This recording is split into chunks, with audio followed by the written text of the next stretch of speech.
Hello students, welcome to Acumen. बेटा, आप लोगों के लिए जो बच्चे डिप्लोमा होल्डर्स हैं उनके लिए खुशखबरी आ रही है इतने दिनों से, क्योंकि आपके लिए ऑलरेडी एडिशनल असिस्टेंट इंजीनियर की काफी सारी वैकेंसीज आ गई थी। ठीक है, ऑलरेडी आप लोगों के लिए वर्क असिस्टेंट की काफी वैकेंसी आ गई थी। अब नई वैकेंसी आई है बच्चों, कौन सी? आपकी work assistant and tracer class 3 की वैकेंसी है, again for the diploma holders है। ठीक है, हाँ, ट्रेसर के लिए आईटीआई की रिक्वायरमेंट है, बताता हूं आगे पूरा डिटेल में। ठीक है, बट कितनी वैकेंसी आई है? तो वर्क असिस्टेंट में 994 वैकेंसी, ऑलमोस्ट 1000 वैकेंसीज के आसपास, और ट्रेसर में 245 वैकेंसी आई है। तो इससे ज्यादा रिक्रूटमेंट मैंने किसी ईयर में नहीं देखा क्लास 3 का, इतना बल्क में रिक्रूटमेंट आ रहा है बच्चों। ठीक है, अब अगर इतना बल्क में रिक्रूटमेंट आ रहा है तो सोचो डिप्लोमा होल्डर्स जितने भी हैं, डिप्लोमा होल्डर्स जब मैं बोल रहा हूं तो डिप्लोमा और D2D दोनों स्टूडेंट्स आ गए बच्चों इसके अंदर। तो अगर आपका डिप्लोमा या D2D कंप्लीट है, आप एलिजिबल हो गए इस एग्जाम के लिए, इसके लिए भी एलिजिबल हो गए, आप एडिशनल असिस्टेंट इंजीनियर के लिए भी एलिजिबल हो गए, आप वर्क असिस्टेंट के लिए भी एलिजिबल हो गए। नाउ इसमें और क्या डिटेल है? क्या सैलरी सेम है? क्या एज लिमिट सेम है? कुछ और भी क्राइटेरिया है, तो एक एक करके देखते हैं, आइए डिटेल में। ठीक है, बट वीडियो को एंड तक देखिएगा, वीडियो को स्किप मत करना बच्चों। क्यों? क्योंकि पूरी डिटेलिंग के साथ लाया हूं एक एक चीज, क्या क्या आपके रिक्वायर्ड कंडीशन है यहां पे। आइए सबसे पहले अगर बात करें कि भाई किस डिपार्टमेंट ने निकाला है ये, तो Gujarat panchayat service selection board ने निकाला हुआ है ये, GPSSB कहते हैं हम लोग। इससे पहले भी ये आया था, आई थिंक दैट 1-2 साल पहले इसने वैकेंसी निकाली थी, बट उसके बाद अब वैकेंसी आई है और बल्क में वैकेंसी लेके आया है। अब देखो कौन सी वैकेंसी है ये, तो वर्क असिस्टेंट क्लास 3 की वैकेंसी है बच्चों, वर्क असिस्टेंट क्लास 3 की वैकेंसी। अब अगर बात करते हैं वर्क असिस्टेंट क्लास 3 की वैकेंसी का, तो टोटल कितनी वैकेंसी आई है देखो, ये आपको यहाँ पे सारे जिला लिखे हुए हैं, जिला पंचायत, और ये उनकी वैकेंसीज है। तो थोड़ा ध्यान से देखते हैं। अहमदाबाद में 39 वैकेंसीज आई हैं, 39 वैकेंसीज अहमदाबाद में, इंपॉर्टेंट जगह बन जाता है अहमदाबाद। 39 वैकेंसीज बहुत इंपॉर्टेंट होता है। फिर अमरेली 39, ठीक है, ऐसे ही आप आगे जाते गए तो बनासकांठा में आई है 129, ठीक है, देन भावनगर में 54, ठीक है, ऐसे आप मूव करते जाएं तो आपके पास अगले जितने भी जिला हैं, जूनागढ़ में 14, ठीक है, कच्छ में आपका 20 and so on till Valsad तक 62, और टोटल मिला के 994 वैकेंसी आई हैं। 994 वैकेंसी आपके लिए, तो ये नंबर मेन है, 994 वैकेंसी। अच्छा, फीमेल के लिए कितना रिजर्वेशन है, तो ऑलमोस्ट आप मान के चलिए कि लगभग इसमें से काफी हद तक 177 सीट्स के आसपास फीमेल के लिए रिजर्व्ड है जनरल में, एंड SC ST OBC के लिए भी उतना ही है।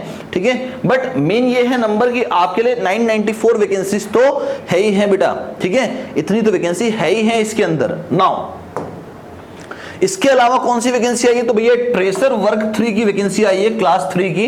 ठीक है, ट्रेसर की same Gujarat panchayat service selection board के अंदर ही आई है ये वैकेंसी भी। कितनी वैकेंसी है, तो अगेन जिला वाइज यहां लिखा हुआ है, एंड उसके अंदर कितनी वैकेंसीज आई हैं, कंप्लीट वैकेंसी आई है 245 वैकेंसी। तो देखो ऑलमोस्ट देखो ना आप, तो लगभग कितनी हो गई, 1000 और 200, लगभग 1200 के प्लस वैकेंसीज आपके लिए आई हैं इस बार, 1200 से प्लस वैकेंसी, और ऑलमोस्ट लगभग 1000 के आसपास पिछली वैकेंसीज थी आपकी। तो आप सोचे कितना ज्यादा रिक्रूटमेंट लेके आ रहे हैं सिर्फ और सिर्फ डिप्लोमा होल्डर्स के लिए। ठीक है, नाउ अब बच्चा क्वेश्चन आता है कि क्या अगर हम अभी फाइनल ईयर में हैं, ठीक है, क्या अगर हम अभी फाइनल ईयर में हैं डिप्लोमा के, या 6th सेम में है डिप्लोमा के, हमारा एग्जाम होने वाला है, हम इस फॉर्म को फिल कर सकते हैं क्या? बताता हूं आपको इस वीडियो में आगे। ठीक है, कुछ बच्चे बोलेंगे सर अभी तो हमारा पूरा एक सेमेस्टर बचा है, हम फिल कर सकते हैं क्या? वो भी हम आगे डिस्कशन में लेते हैं। ठीक है, कुछ बच्चे बोलेंगे सर मुझे पास आउट हुए 2 साल हो गए हैं, तो क्या मैं ये फॉर्म भर सकता हूं या भर सकती हूं क्या? बिल्कुल, आगे बात करते हैं उसके ऊपर भी, आप भर पाएंगे कि नहीं भर पाएंगे बच्चों। ठीक है, आइए अब अगर वर्क असिस्टेंट की बात करता हूं, वर्क असिस्टेंट की, तो यहां लिखा हुआ है only diploma holders are allowed. Diploma holders का मतलब क्या होता है? जिनके पास डिप्लोमा कंप्लीशन का रिक्वायर्ड प्रूफ है, डिप्लोमा कंप्लीशन का रिक्वायर्ड प्रूफ है।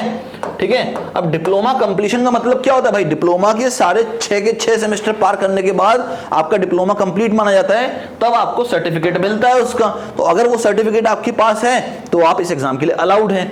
अब कुछ बच्चे बोलते हैं हम अभी फाइनल सेमेस्टर में है, 6th सेमेस्टर में, और 1 महीने के बाद हमारा एग्जाम खत्म होने वाला है, या कुछ 15 दिन में खत्म होने वाला है। तो देखो इसने लिमिट दी है आपको फॉर्म भरने की 22 मई से 10 जून तक की, सॉरी ये तो फीस सबमिशन का हो गया। फॉर्म फिलिंग की डेट है 17 मई से 10 जून तक की। 17 मई से 10 जून, ज्यादा अंतर नहीं है, सिर्फ स्टार्टिंग डेट में अंतर है फीस फिलिंग की। तो फॉर्म फिलिंग की 17 मई से 10 जून की डेट है। अगर इस बीच में आपका रिजल्ट आ जाता है, आपके पास अपने फाइनल सेमेस्टर के मार्क्स आ जाते हैं, ओवरऑल एग्रीगेट परसेंटेज आ जाता है, तो आप इस फॉर्म के लिए अलाउड हो गए हैं, तो आप इस फॉर्म के लिए एलिजिबल हो गए हैं बच्चों। ठीक है, तो कोई बच्चा भी ऐसा जो 10 जून से पहले पहले उसके पास अपना पूरा का पूरा डिप्लोमा कंप्लीशन का सर्टिफिकेट आ जाए, आपके पास फाइनल परसेंटेज आ जाए, तो आप इस फॉर्म को फिल कर सकते हैं बच्चों। नाउ बात की जाए फीस सबमिशन कब करना है, तो फीस सबमिशन थोड़ा सा लेट स्टार्ट हो रहा है। 22 मई से लेकर 10 जून तक आपको फीस सबमिशन करना है। कोई बच्चा बोले मैं 10 जून तक, मैंने मान लो फॉर्म तो फिल कर दिया, मैं पैसा भरना भूल गया, तो क्या होगा देखते हैं। आइए, मान लो आपने बोला कि भैया मैं इस तारीख तक पैसा नहीं भर पाया 10 जून तक, ठीक है, अगर इस तारीख तक भरना हो, 22 मई से लेकर 10 जून तक अगर फॉर्म का पैसा भरना हो, तो जनरल कैटेगरी के लिए 100 रुपए हैं, प्लस थोड़ा बहुत चार्जेस हैं एसबीआई ईपीए के, कोई दिक्कत नहीं है, वो आप 10 रुपए होते हैं वो आप पे कर सकते हो। जनरल कैटेगरी के लिए ये है, और ये नॉन रिफंडेबल है। पिछले वाले जो एडिशनल असिस्टेंट इंजीनियर का जो वीडियो बनाया था मैंने, और जो वर्क असिस्टेंट बनाया था, उसमें कहा था 500 रुपए और 400 रुपए था, वो रिफंडेबल था, यहाँ ये नॉन रिफंडेबल है। ठीक है, रिफंड नहीं होगा। अदर कैटेगरी के लिए भाई ओबीसी, एससी, एसटी के लिए ये हो गया फ्री पूरा फॉर्म। ठीक है, डन। अब मान लो आप 10 जून तक भरते तो आपको इतना पैसा पे करना पड़ता, आप 10 जून तक नहीं भर पाए, तो 11, 12 और 13 जून जो है बच्चों, यहां पे आपको फिर से फीस भरने का फिर से एक बार मौका मिलेगा।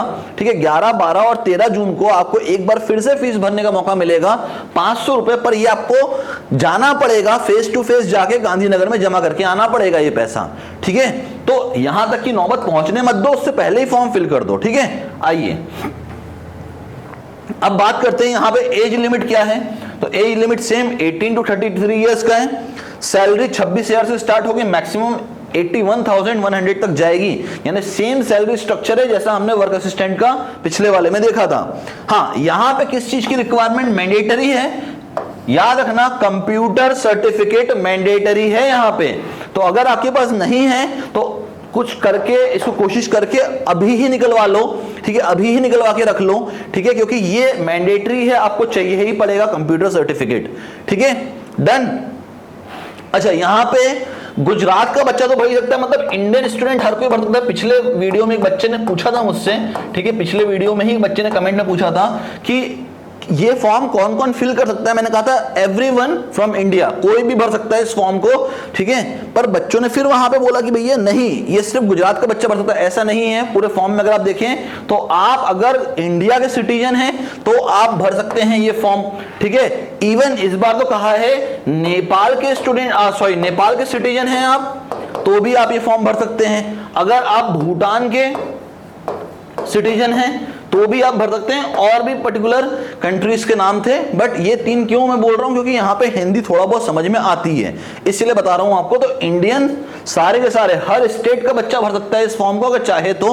ठीक है, नेपाल का बच्चा भर सकता है, भूटान का बच्चा भी इस फॉर्म को फिल कर सकता है। इसे लिखा है Nepal and Bhutan students are also allowed. अच्छा, यहां पे कोई आपसे ना मिनिमम एक्सपीरियंस नहीं मांगा गया है, तो याद रखिएगा मिनिमम एक्सपीरियंस नहीं मांगा गया है। सीधा एक पेपर है, क्लियर करिए, डॉक्यूमेंट वेरीफाई कराइए और आगे फटाफट से अपने डिपार्टमेंट को ज्वाइन करिए। अब यहां पे एक बात और आती है कि सर फॉर्म फिलिंग के समय कोई डॉक्यूमेंट की जरूरत है क्या? नहीं। जब आप ऑनलाइन फॉर्म फिल करेंगे, ठीक है, तो उस दौरान आपको कोई भी डॉक्यूमेंट अपलोड नहीं करना। हां, पर उसकी डिटेल अपलोड करनी है। क्या बोला मैंने? डॉक्यूमेंट अपलोड नहीं करना, उसकी डिटेल अपलोड करनी। जैसे एग्जांपल के तौर पे अगर आपका रोल नंबर है भैया 10th क्लास में 1243 समथिंग लाइक दैट, ठीक है, अब यही सेम का सेम रोल नंबर आपको इंसर्ट करना पड़ेगा।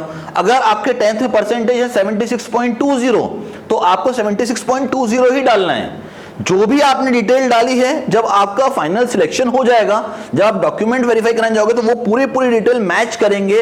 अगर कोई भी डिटेल में भाई कॉन्फ्लिक्ट पाया गया तो हो सकता है आपका सिलेक्शन ही कैंसिल हो जाए। बात समझ में आई? तो डॉक्यूमेंट अपलोड नहीं करना, पर डॉक्यूमेंट की डिटेल अपलोड करनी है और करेक्टली करनी है वो। ठीक है, तो थोड़ा सा ध्यान रखें इस चीज का जब आप इसका फॉर्म फिलिंग करेंगे तो। ठीक है, अब बात आती है सर ट्रेसर के लिए क्या है, तो ट्रेसर के लिए जो मिनिमम रिक्वायरमेंट है, ठीक है, 2 years of certificate course minimum requirement हो गया यहाँ पे, 2 इयर्स ऑफ सर्टिफिकेट कोर्स, कौन सा, ड्राफ्टमैन का, ठीक है, यानी आईटीआई मिनिमम रिक्वायरमेंट हो गई यहाँ पे। पिछले वाले में कौन सा था भैया, वर्क असिस्टेंट में डिप्लोमा मिनिमम रिक्वायरमेंट था, ठीक है। क्या डिग्री का बच्चा भर सकता है, बिल्कुल नहीं, डिग्री का बच्चा नहीं भर सकता, सिर्फ डिप्लोमा का बच्चा भर सकता है, ठीक है। D2D का बच्चा भर सकता है, ठीक है, वर्क असिस्टेंट का फॉर्म। ये कौन सा बच्चा भरेगा, आईटीआई का बच्चा भरेगा, तो ये इंपॉर्टेंट है बच्चों के लिए। नाउ अगर फॉर्म फिलिंग की बात करें तो सेम डेट है 17 मई से 10 जून, ठीक है। 22 मई से फीस स्टार्ट होगा इसका सबमिशन, ठीक है। लेट हो जाते हो तो वही है, वापस से 500 रुपए आपको जाके जमा करना पड़ेगा गांधीनगर में। नॉर्मल फीस जनरल कैटेगरी के लिए 100 रुपए है, अदर कैटेगरी के लिए फ्री है। एज लिमिट 18 से 33 साल है। इसके बाद एज रिलैक्सेशन है depending on the category, depending on the female है या मेल है, ठीक है, उसके हिसाब से। सैलरी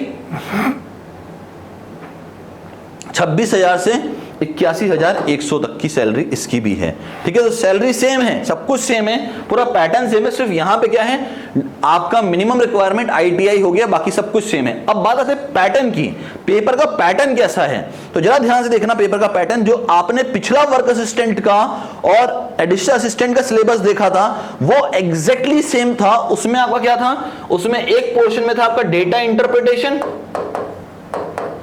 और एक पोर्शन में था आपका क्या, मैथ्स एंड रीजनिंग, ठीक है। ये था फर्स्ट पार्ट जो कि 60 नंबर का था, मैंने आपको बताया था 60 मार्क्स का, इसमें तो कम से कम 40% मार्क्स लाने थे, ठीक है, ये भी आपके साथ डील किया था। देन इसके बाद क्या था, कॉन्स्टिट्यूशन था, करंट अफेयर्स था, ठीक है, साथ में इंग्लिश एंड गुजराती कॉम्प्रहेंशन था, कॉम्प्रहेंशन था, ये था 30 मार्क्स का। और सिविल का था सिर्फ और सिर्फ पूरा टेक्निकल पेपर 120 नंबर का, यानी 150 नंबर का ये था। और ओवरऑल बना था 210 नंबर का। इसमें से 40% ऑब्टेन करने थे, मतलब 60 मार्क्स कम से कम यहां से ऑब्टेन करने थे, और इस 60 में से कम 24 मार्क्स आपको ऑब्टेन करने थे, तब जाके आप आगे के लिए एलिजिबल होंगे, ठीक है। तो ये था अपना पिछले वाले में, ठीक है, 210 मार्क्स का पेपर था और कितने घंटे का है, 3 आवर्स का पेपर था। अब इसका पैटर्न चेंज कर दिया, पर पैटर्न चेंज किया इसका मतलब ये नहीं है कि सिलेबस भी चेंज कर दिया। जरा ध्यान से देखो सिलेबस को। सबसे पहला general awareness and general knowledge. अब general awareness and general knowledge में क्या क्या पूछने वाला है, तो general mental ability and general intelligence पूछेगा, history of India, history of Gujarat, cultural heritage of India and Gujarat, geography of India and Gujarat, sports, Indian polity and constitution of India, Panchayati Raj, welfare schemes, Indian economy, general science, current affairs. ये पूरा पूछेगा आपसे general awareness and general knowledge के अंदर, ठीक है। थोड़ा सा बड़ा सिलेबस है इसका, थोड़ा बड़ा सिलेबस है, क्यों, क्योंकि अगर ध्यान से देखो तो नॉन टेक कर दिया है इसने 100 नंबर का। अब नॉन टेक भी 100 नंबर का कर दिया इसने। पहले नॉन टेक कम का आया करता था हमेशा और टेक्निकल ज्यादा का होता था, अब इनने नॉन टेक को बढ़ा के ऑलमोस्ट इक्वल कर दिया है किसके, टेक्निकल के, ठीक है। ये बहुत मतलब एक तरीके देखा जाए ना तो गलत है। क्यों, क्योंकि आपने टेक्निकल पढ़ा है, आपने टेक्निकल पढ़ा है कितने, पूरे के पूरे 3 ईयर आपने पूरा टेक्निकल पढ़ा है, ठीक है, सिर्फ टेक्निकल पढ़ा आपने। नॉन टेक तो आप पढ़ते ही नहीं हो, ये सब तो आप पढ़ते ही नहीं हो ना। और ये एक सिविल इंजीनियरिंग को या सिविल इंजीनियर डिप्लोमा को या सिविल डिप्लोमा स्टूडेंट को या D2D स्टूडेंट के लिए मेन जो उसको परखना चाहिए वो परखना चाहिए किससे, सिर्फ और सिर्फ टेक्निकल नॉलेज से। नॉन टेक तो चलो ठीक है यार, ये तो कोई भी बच्चा प्रिपेयर कर लेता है, ठीक है, मेन है टेक्निकल, क्योंकि आप टेक्निकल एग्जाम दे रहे हैं। तो यहां पे मुझे नहीं लगता कि इतना ज्यादा होना चाहिए था नॉन टेक का वेटेज, बट है तो है, क्या कर सकते हैं। आइए अगला, गुजराती ग्रामर 20 नंबर का और general awareness and general knowledge 35 marks का, ठीक है। दोनों गुजराती लैंग्वेज में आएंगे, ठीक है, और हमेशा से गुजराती लैंग्वेज में ही आया है, ठीक है। General mathematics, reasoning and data interpretation 25 marks का गुजराती में आएगा, ठीक है। और English language and grammar 20 marks का है, इंग्लिश में ही आएगा ये, ठीक है। तो ओवरऑल मिला लेते हो तो 100 मार्क्स के आसपास बन जाती है कहानी ये। अब जरा ध्यान से देखो तो कहीं ना कहीं आपने मैथ्स एंड रीजनिंग यहां भी पढ़ी है, डेटा इंटरप्रिटेशन कहां गया मेरे भाई, ये रहा, ये यहां पे भी पढ़ा आपने, कॉन्स्टिट्यूशन आपने यहां पे भी पढ़ा, कॉन्स्टिट्यूशन आपका यहां पे भी है, ये रहा कॉन्स्टिट्यूशन, ठीक है। करंट अफेयर आपने वहां पे भी पढ़ा, करंट अफेयर यहां पे भी था, आई थिंक दैट कहीं मैंने देखा था करंट अफेयर को, ये रहा करंट अफेयर्स, ठीक है। देन फिर आपका आया था क्या, गुजराती एंड इंग्लिश कॉम्प्रहेंशन, तो इंग्लिश ग्रामर भी आ गया, गुजराती ग्रामर भी आ गया, दोनों आ गए इसके अंदर कॉम्प्रहेंशन के साथ में। फिर सिविल था, तो सिविल का ये पूरा टेक्निकल है आपका, 100 मार्क्स का गुजराती में आना है, ठीक है। तो 200 नंबर का पेपर है टोटल। अब इसमें कोई मिनिमम का क्राइटेरिया नहीं रहा, जैसे यहां पे था 40%, तो यहां मिनिमम कोई क्राइटेरिया नहीं है। ओवरऑल 200 नंबर का पेपर है, 3 घंटे का पेपर है। ये 210 का पेपर था, 3 घंटे का पेपर था, पर अब जो चेंज करके पैटर्न दिया है वो 200 मार्क्स का दिया है, 3 घंटे का बच्चों, ठीक है। याद रखिएगा 200 मार्क्स का पेपर है, 200 मार्क्स का। कट ऑफ इसी से डिसाइड होगा, कट ऑफ इसी से डिसाइड होगा, कोई मिनिमम कट ऑफ का क्राइटेरिया नहीं है, ठीक है। अच्छा, अब बात आती है सर 200 नंबर का क्वेश्चन है तो कितने, 200 नंबर का पेपर है तो कितने क्वेश्चन आएंगे? 200 ही क्वेश्चन आने हैं और हर क्वेश्चन के लिए 1 मार्क्स है, ठीक है। नेगेटिव यहां पे जो पिछला वाला आपकी वैकेंसी आई थी उसमें -0.25 था, यानी -1/4 चल रहा था। यहां पे नेगेटिव मार्क्स कर दिया है -0.33, यानी 1/3 नेगेटिव कर दिया बच्चों, यहां पे 1/3 नेगेटिव कर दिया। ये और टफ कर दिया, क्योंकि अगर एक क्वेश्चन गलत हुआ तो सीधा 0.33 नेगेटिव हुआ, मतलब 3 क्वेश्चन अगर गलत करिए तो 1 मार्क्स सीधा चला जाएगा आपका, ठीक है। तो ये थोड़ा सा नाइंसाफी है, यहां पे 0.25 ही रखना चाहिए था, मुझे ऐसा लगता है बच्चों के लिए, ठीक है। जब अपन कोई भी रिक्रूटमेंट निकालते हैं ना, मैं इन बोर्ड से बोलता हूं, जब भी कोई आप रिक्रूटमेंट निकालते हो तो थोड़ा सा ये भी ध्यान रखो कि किन बच्चों के लिए आप निकाल रहे हो। वो जिन बच्चों के लिए भी आप निकाल रहे हो उन बच्चों को आप ये देखो कि भाई क्या ये बच्चा इंजीनियरिंग किया हुआ बच्चा है क्या? नहीं, ये बच्चा डिप्लोमा होल्डर है, तो थोड़ी बहुत गलती करेगा। तो अब आपने कट ऑफ रख दिया भाई, आपने कट ऑफ नहीं, आपने नेगेटिव मार्क्स रख दिया क्लास 1 और 2 के बराबर का, तो गलत हो गया ना भाई।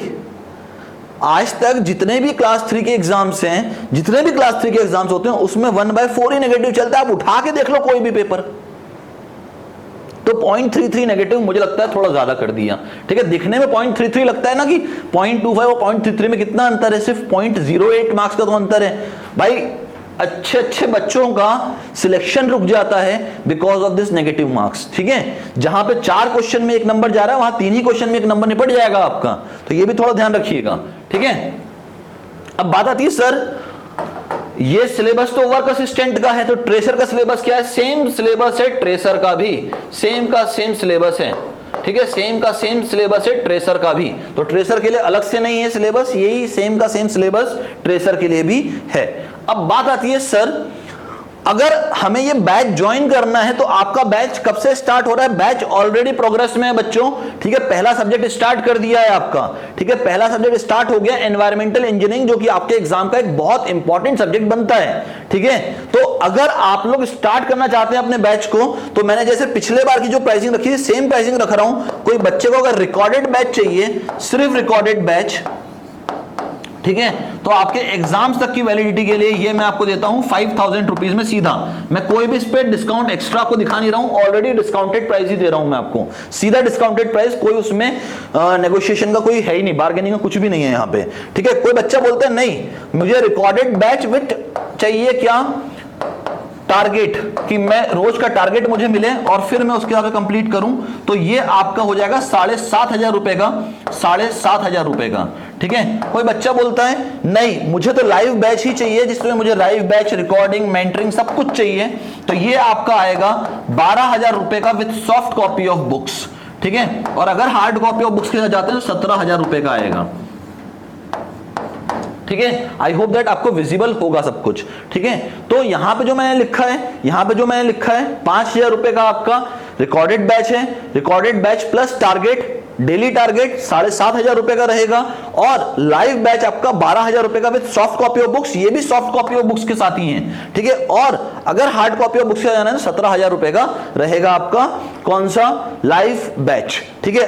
अगर आप बैच के लिए रजिस्टर करना चाहते हैं बच्चों, थोड़ा ध्यान सुनना, अगर बैच के लिए रजिस्टर करना चाहते हो just scan this QR code, इस क्यूआर कोड को स्कैन करिए, एक फॉर्म आएगा, फिल करिए और लास्ट में कमेंट वाला सेक्शन होगा, वहां जाके लिख देगा फॉर बैच परचेस। मेरी टीम कांटेक्ट करेगी आपको, सीधा बैच में एनरोल कर देगी, जल्दी से एनरोल हो जाओ, क्योंकि और डिले मत करो, क्योंकि आपकी वैकेंसीज देखो कितनी सारी आ चुकी हैं, ऑलमोस्ट 2000 प्लस वैकेंसीज आ गई हैं। तो अभी भी अगर वेट कर रहे हो कि भाई और वैकेंसी आएगी तब करेंगे, अब मुझे नहीं लगता इससे ज्यादा वैकेंसी और आनी चाहिए, ठीक है, क्योंकि बहुत हो गई वैकेंसी। पर अब अगर वैकेंसी आई समझ लो बम्पर वैकेंसी इस बार आएगी, ठीक है।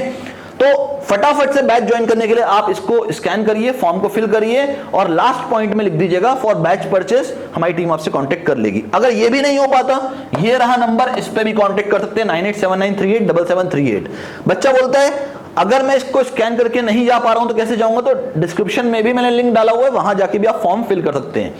अब जो बच्चा ये बोलता है नहीं सर मुझे तो इसके बारे में और डिटेल में जानना है, क्योंकि अभी आपने जो बताया वो तो थोड़ा ऊपर ऊपर से बताया है, एग्जाम क्या है, सैलरी कैसे बढ़ती है, इंक्रीमेंट्स कैसे होते हैं, कब तक मैं परमानेंट हो जाऊंगा इसमें, वो सब बताऊंगा आपको लाइव वेबिनार में। ठीक है, आपको लाइव वेबिनार में बताऊंगा कब, 22 मई को शाम को 6 बजे लाइव वेबिनार है। एक वेबिनार पिछला कर चुका हूं मैं already, additional assistant engineer work assistant का।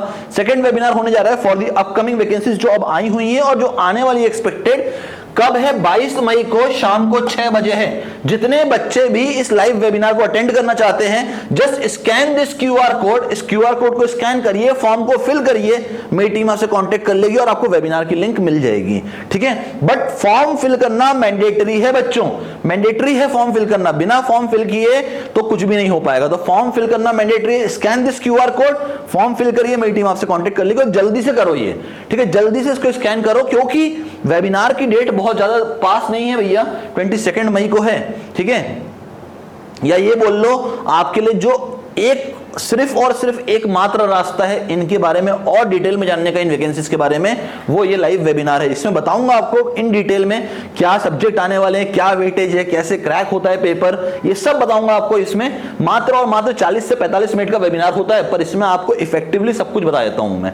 ठीक है, तो उसके लिए स्कैन करना है। अगर स्कैन करने में कोई दिक्कत है, मैंने आपको डिस्क्रिप्शन में लिंक दिया हुआ है, वहां जाके भी आप फॉर्म को फिल कर सकते हैं। अगर ये भी नहीं हो पा रहा, ये रहा कॉन्टेक्ट नंबर, इस पे भी कॉन्टेक्ट करके आप रजिस्टर कर सकते हैं अपने वेबिनार के लिए। ठीक है, तो आई होप दैट आपको इतना समझ में आया होगा।